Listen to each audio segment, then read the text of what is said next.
इतिहास लिखा है इसमें, कुछ खास छिपा है इसमें। इतिहास लिखा है इसमें, कुछ खास छिपा है इसमें। मर्यादा है, कोई वादा है, विश्वास रखा है इसमें। सात फेरों से मिला ये तो उपहार है, मेरा श्रृंगार है, मेरा श्रृंगार है, मेरा श्रृंगार है, मेरा श्रृंगार है।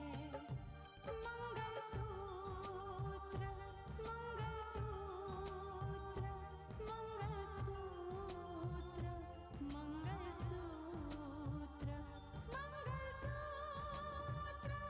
मंगलसूत्र, मंगलसूत्र, मंगलसूत्र।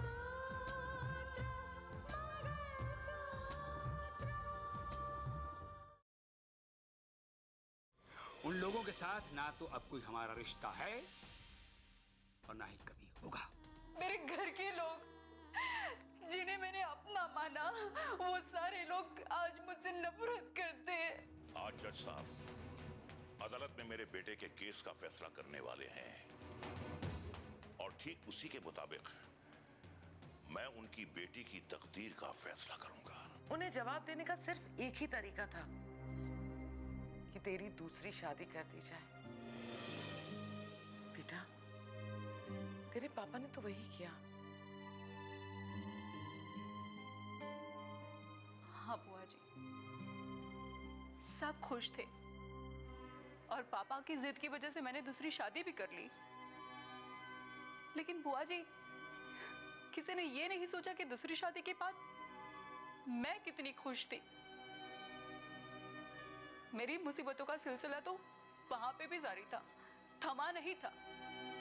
मैं वहां पे भी तकलीफ में ही थी क्योंकि मानस की माँ मुझे बिल्कुल पसंद नहीं करती थी और इसकी वजह से रोज रोज मुझ पर इल्जाम लगाना, ताने देना, मुझे नफरत करना।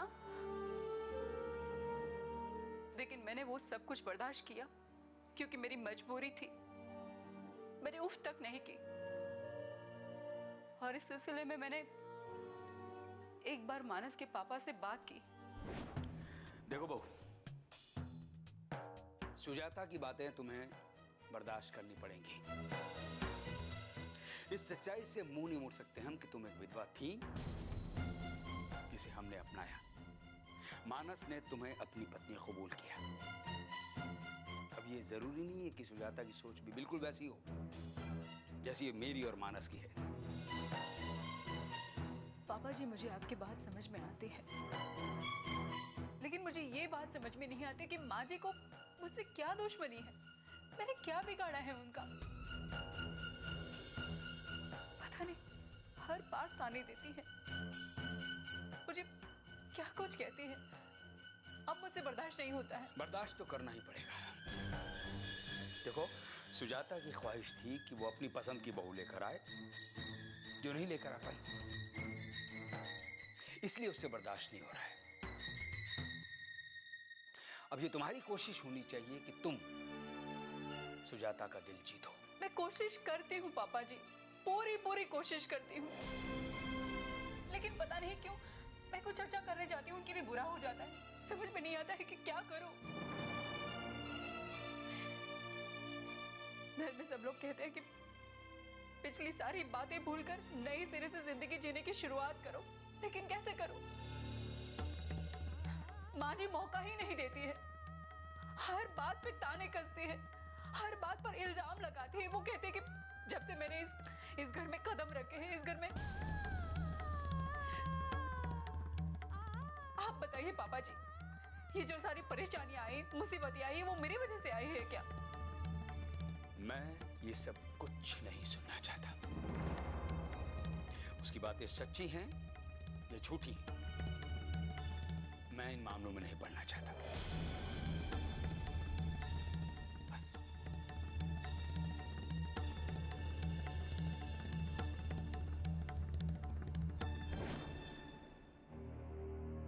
बुआ जी, मेरी जिंदगी में हर राह पर कांटे ही कांटे थे। जहां पे भी कदम रखती मेरे पैरों को जख्मी होना ही था। खुशियां तो जैसे मेरे नसीब में ही नहीं थी। एक कदम खुशियों की तरफ बढ़ाती तो 100 गम आ जाते। तकलीफों की तो मैं आदी हो चुकी थी। हर कदम पर मैंने इम्तिहान दिया, हर कदम पर मैंने मुसीबतों का सामना किया, परेशानियां झेली।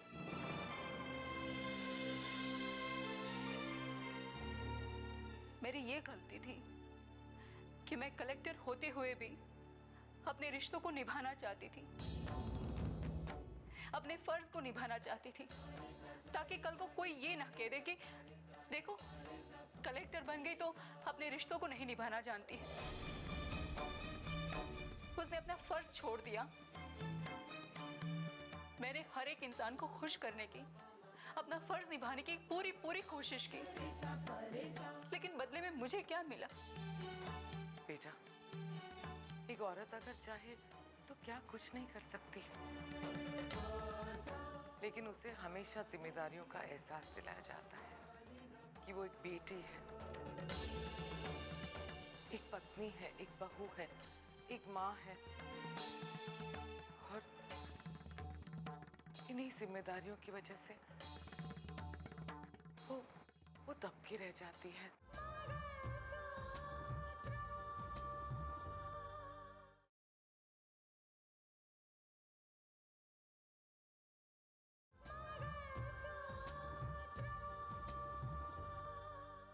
इन्हीं जिम्मेदारियों की वजह से वो दबकी रह जाती है। आप सच कहते हैं बुआ जी। एक औरत को जिम्मेदारी के बोझ तले इस कदर दबाया जाता है, इस कदर कुचला जाता है कि वो फिर कुछ ना सोच सके, कुछ भी ना कर पाए। लेकिन मैंने तो करने की कोशिश की ना, हर रिश्तों को निभाने की कोशिश की, हर फर्ज को निभाने की कोशिश की, हर जिम्मेदारी को निभाने की कोशिश की। मैंने कहां कमी रखी? लेकिन मेरी बदकिस्मती मुझसे 2 कदम आगे ही चल रही थी। मानस को गलत इल्जाम में फंसाया गया और वो गिरफ्तार हो गया। आपने सुना होगा पिछले दिनों शहर में दंगे भड़के थे और प्रशासन ने ये इल्जाम लगाया कि दंगों को भड़काने के पीछे मानस का हाथ था। आप मान सकते हैं इस बात को? और ज्यादा हैरान हो जाएगी आप इस बात को सुनकर कि रिपोर्ट बनाने वालों में से एक हमारे एसडीएम साहब भी थे। और जब मैं उनके घर इस बात का जवाब मांगने गई कि आपने किस आधार पर मानस को दोषी ठहराया, किस आधार पर यह कह दिया कि दंगों को भड़काने के पीछे मानस का हाथ है, तो आपको पता है उन्होंने क्या कहा? उन्होंने कहा, जो सच मेरे सामने आया है उसी सच्चाई के आधार पर मैंने ये रिपोर्ट बनाई है कि दंगों में आपके मौजूदा पति मानस का हाथ है। बिल्कुल नहीं, ये बात बिल्कुल सच नहीं है। आप जैसे बड़े ऑफिसर से ऐसे गलती हो जाए, मैं मान नहीं सकती। आपको मेरी रिपोर्ट पर उंगली उठाने का कोई हक नहीं है। मैं उंगली उठाने नहीं आई हूं, बल्कि सारा शहर जानता है कि इस दंगे की सच्चाई क्या है।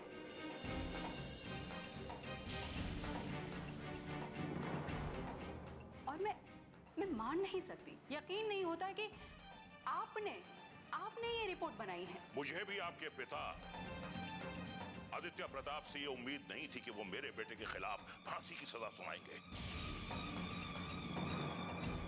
अगर उनका सुनाया हुआ फैसला सही था तो जो रिपोर्ट मैंने तैयार की है वो भी 100% सच है। बिल्कुल नहीं है, ये रिपोर्ट बिल्कुल सच नहीं है, ये तो मुझे यकीन आ गया।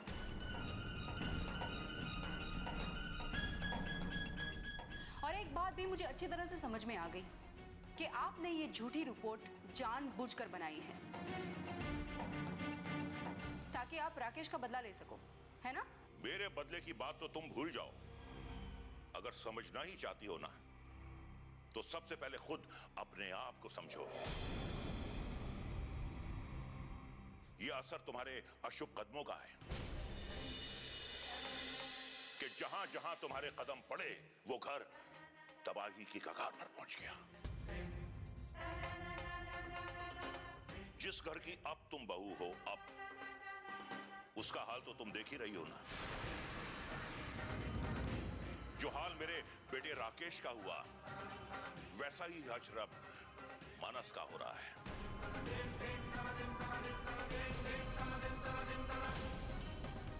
लगता है कि इतिहास अपने आप को दोहरा रहा है,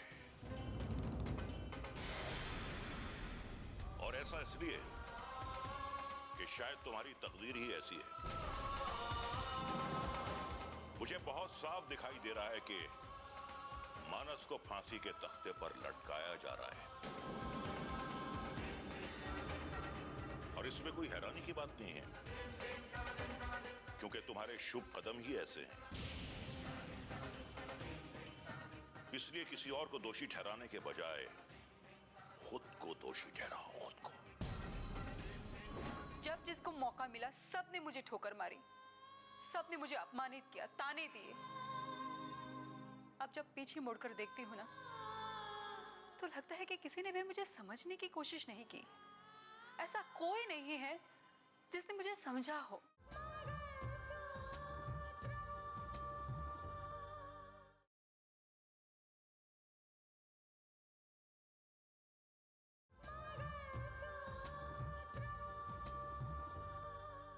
वाकई में रितिका, तुम्हें किसी ने समझने की कोशिश ही नहीं की। राकेश के पिता ने तुम्हें इतना जलील किया, इतनी बेइज्जती की तुम्हारी, फिर भी तुम उन्हीं के बेटे को बचाने की कोशिश करती रही।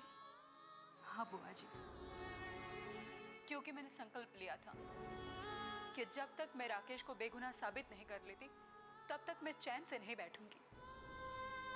दुनिया वाले चाहे कुछ भी कहें, लेकिन मेरे लिए ये जिम्मेदारी नहीं थी, क्योंकि मैं जानती थी कि राकेश बेगुनाह है। उसने कोई जुर्म नहीं किया, वो देशद्रोही नहीं है। मैं उसे क्या बेगुनाह साबित करती? उससे पहले ही मुझे पता चला कि वो मरा नहीं है, वो जिंदा है। मैं उसका केस रीओपन करवाना चाहती थी, लेकिन उससे पहले ही मानस को दंगे भड़काने के जुर्म में गिरफ्तार किया गया, और उसको रिहा करवाने के लिए मैंने दिन रात एक कर दिए। मानस को रिहा करवाने में भैया ने भी तुम्हारा साथ दिया ना? हाँ बुआ जी, पापा ने साथ दिया, और उन्होंने अपने जज के पद से इस्तीफा दे दिया। उन्होंने मानस का केस तक लड़ा, और मानस को रिहाई भी मिल गई। लेकिन पता नहीं कैसे और क्यों मानस ये सोचने लगे कि मैं अभी भी राकेश से प्यार करती हूँ। मुझे आज तक ये बात समझ में नहीं आई कि ऐसा क्यों हुआ। तुमने कैसे सोच लिया मानस? क्या तुम ये कहने की कोशिश करते हो कि मैंने अपनी मर्यादा को लांघ दिया है?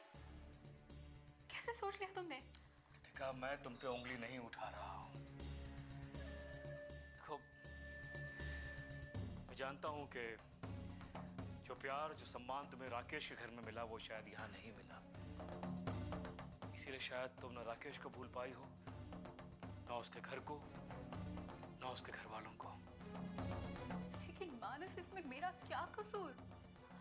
हाँ, राकेश की माँ मुझसे बहुत प्यार करती है, मुझे बहुत सम्मान देती है, तो मैंने क्या कसूर किया इसमें?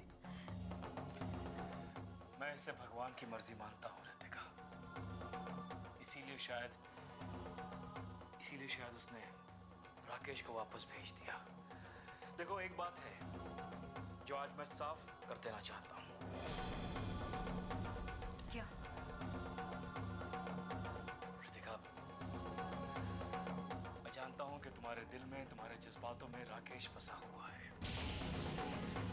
मैं ये भी जानता हूँ कि जज्बात पर काबू पाना आसान नहीं होता है। इसीलिए मेरी तरफ से तुम आजाद हो। अगर राकेश के पास जाना चाहो तो जा सकती हो, तुम्हें कोई नहीं रोकेगा।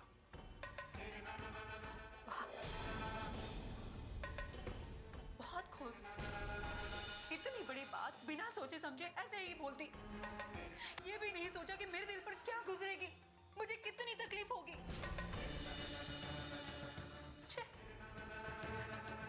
You know what, मानस, आज तुमने मेरे सम्मान को चोट पहुंचाई है। आज मुझे ऐसा लगता है कि तुम मुझे बिल्कुल समझते ही नहीं हो। समझना भी नहीं चाहता मैं। Yes, Ritika, I don't want to understand. और वैसे भी ऐसे मामलों में किसी को समझना बहुत मुश्किल होता है। देखो, फैसला अब तुम्हारे हाथों में है। जो फैसला लेना चाहो ले सकती हो, लेकिन ये जो मैं महसूस कर रहा हूं ना, उसे महसूस करके मैं घुट घुट के जीना नहीं चाहता। प्लीज। आदमी के दिमाग में एक बार अगर शक बैठ गया ना, तो फिर उस शक को हटाने के लिए बहुत कोशिशें करनी पड़ती हैं।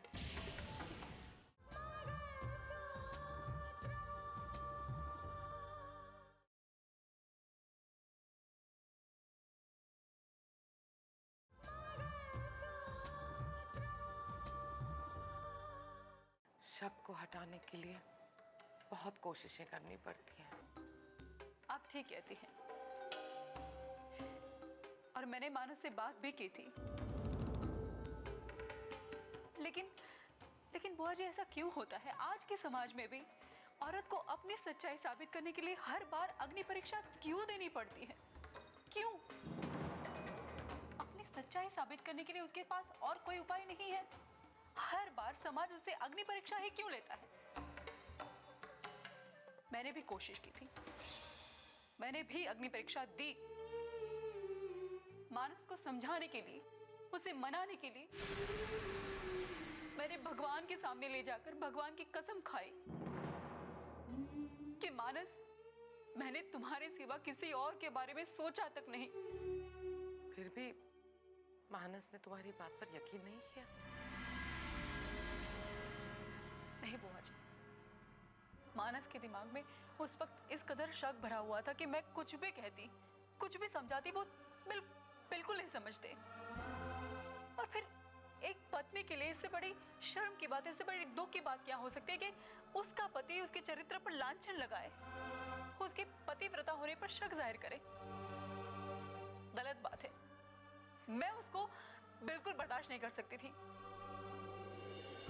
बेटा, जब एक पति पत्नी के बीच में इस तरह से टकराव होते हैं, इसका मतलब यही होता है कि वो रिश्ता बिखर गया है। मैं जानती हूँ बुआ जी, और मुझे सबसे ज्यादा दुख तब हुआ जब पापा जी ने मुझे वो सारी बातें बताई। मैं मानती हूँ कि मेरे और मानस के बीच में अच्छे रिश्ते नहीं रहे, लेकिन मानस ने मुझ पे लांछन क्या लगाया। पापा जी भी बदल गए, वो पापा जी जिन्हें मैं अपने पापा से भी बढ़कर मानती थी। जब मैंने घर छोड़ा तब उन्होंने मुझे जो कुछ भी कहा, मैं जिंदगी में कभी नहीं भूल सकती, कभी भी नहीं। सुनो बहू,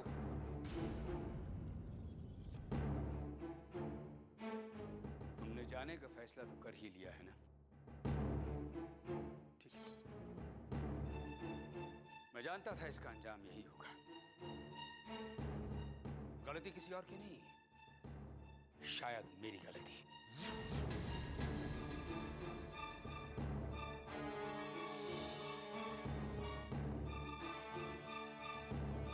ये आप क्या कह रहे हैं पापा जी? आपको पता भी है कि मानस ने क्या किया है? उसने मेरे चरित्र पर लांछन लगाया है, और आप देखो, ये भी सच है कि बिना आग के धुआं नहीं उठता। मैं आज तक इन रिश्तों को संभालने की कोशिश करता रहा। ये भी मेरी ही बेवकूफी थी जिसके लिए पछता रहा हूं मैं। शायद इस रिश्ते के लिए हाँ कहकर मैंने बहुत बड़ी गलती की थी।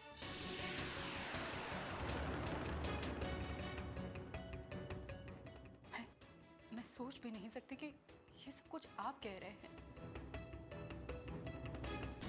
आपके कहने का मतलब है कि हमारे घर में जो कुछ भी हुआ उसकी जिम्मेदार मैं हूं। मैं किसी पर कोई जिम्मेदारी नहीं डालना चाहता, लेकिन सच्चाई यही है कि हम तुम्हें अपनी बहू बनाकर लाए और ये नतीजा निकला। आज मेरा घर वीरान पड़ा है। मेरी पत्नी सुजाता मुझे छोड़कर चली गई।